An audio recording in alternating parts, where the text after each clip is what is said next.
Donc un PPP, un partenariat entre le secteur public et le secteur privé pour offrir un service public avec un transfert total ou partiel des risques de ce service public au secteur privé. Donc, dans un bon PPP résulte d'une convergence entre les objectifs du gouvernement et ceux du secteur privé. Donc, je ne vais pas tous les énumérer ici, mais vous voyez, les objectifs du gouvernement peuvent être la diminution du rôle de l'État, faire financer les infrastructures par le privé, par manque de moyens budgétaires, une amélioration du service, une plus grande efficacité et technicité dans les services rendus.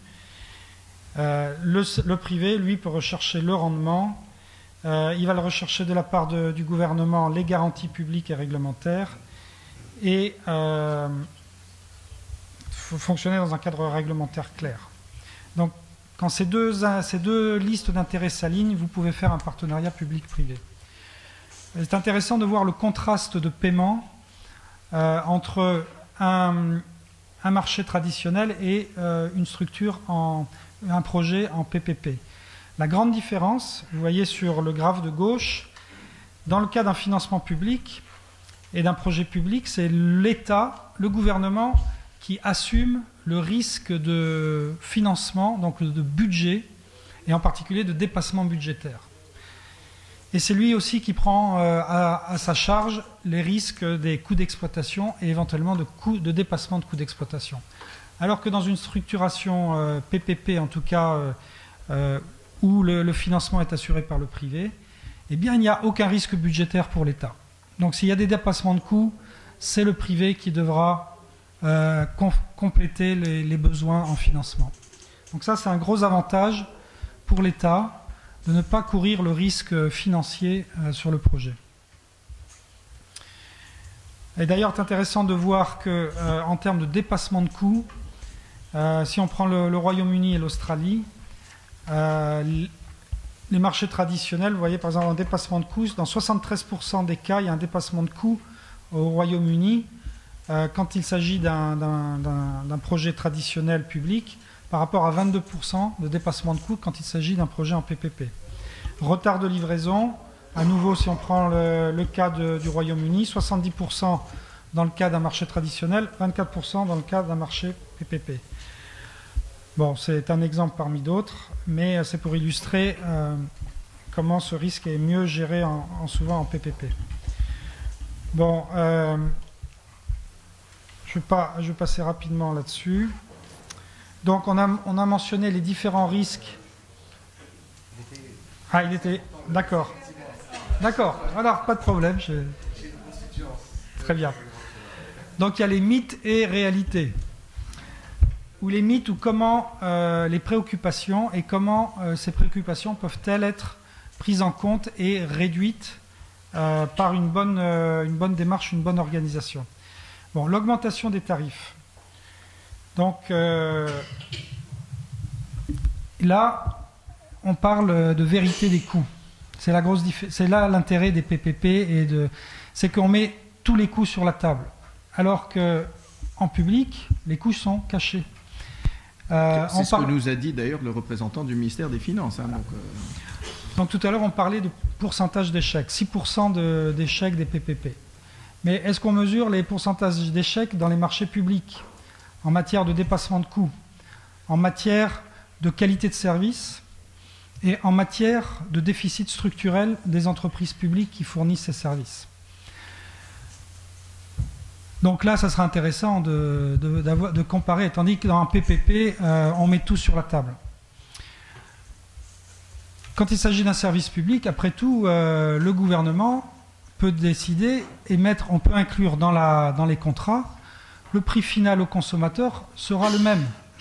Mais c'est le gouvernement, l'État qui devra assurer de façon transparente et au su de tous, la différence de coût entre le coût de production de ce service et le coût au client ou à l'usager final. Autrement, qu'est-ce qui se passe? Vous avez des entreprises publiques structurellement déficitaires qui sont donc subventionnées par l'État. Ça va dans le budget de l'État, ça se retrouve en déficit et donc en dette. Donc il y a un coût. Donc si ce coût il est différé ou il est transformé en dette supplémentaire, c'est un choix politique, c'est un choix de gestion des finances publiques, mais au bout du compte, la question c'est quel est le coût réel du service. Et l'avantage du PPCP, c'est de pouvoir calculer ce coût réel et ensuite de décider comment se répartissent entre le public et le privé ce coût. Je veux dire, quand vous allez dans un hôpital public en Tunisie, le service ne vous est pas facturé au coût réel, ne rentre pas en compte dans le coût l'amortissement du bâtiment, la retraite des médecins, la retraite des personnels hospitaliers, tout ça n'est pas calculé. Par contre, un jour, l'État doit bien payer tous ces coûts.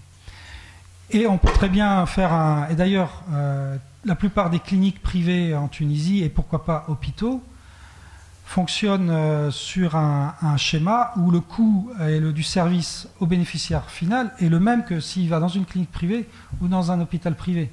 Les cliniques, certaines sont conventionnées, et donc elles facturent aux patients le tarif public conventionné.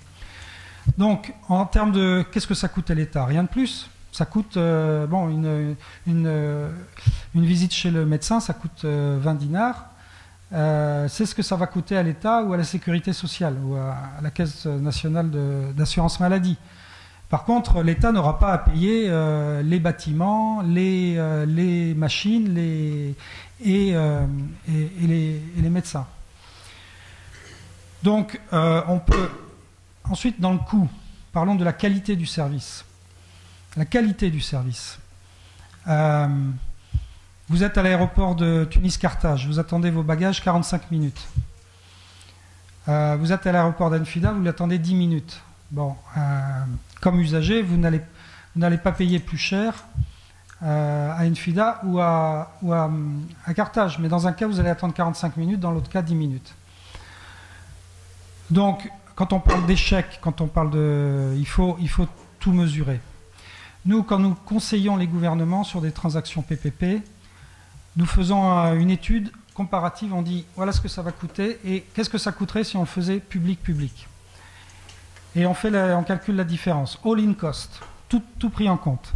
On appelle ça le value for money, et on présente ça au gouvernement. On dit, et en général, la démarche PPP apporte un coût inférieur quand on prend tout en compte. Bon, c'était juste un exemple. La question de... On dilapide les joyaux de la République, on transfère à des étrangers des aspects, je dirais, souverains et régaliens du pays. Au bout du compte, qu'est-ce qui demeure vraiment, qu'est-ce qui doit rester vraiment absolument dans le giron de l'État? C'est une question qu'on peut poser, mais bon, j'imagine qu'on ne va pas privatiser l'armée, on ne va pas privatiser la diplomatie, mais bon, pourquoi pas la distribution d'eau, pourquoi pas la distribution d'électricité? Avant de venir ici, j'étais dans les Balkans, au Kosovo, on a privatisé la distribution d'électricité. Et par là, on a fortement amélioré le taux de recouvrement des factures. Parce que le gros problème des entreprises publiques d'électricité, c'est qu'elles ne se font pas payer par les autres entreprises publiques. Et qu'elles ne vont pas aller couper l'électricité à l'autre entreprise publique. Une gestion privée permet, a priori, d'être un peu plus efficace sur ces questions-là et donc de défendre au mieux les intérêts de l'État.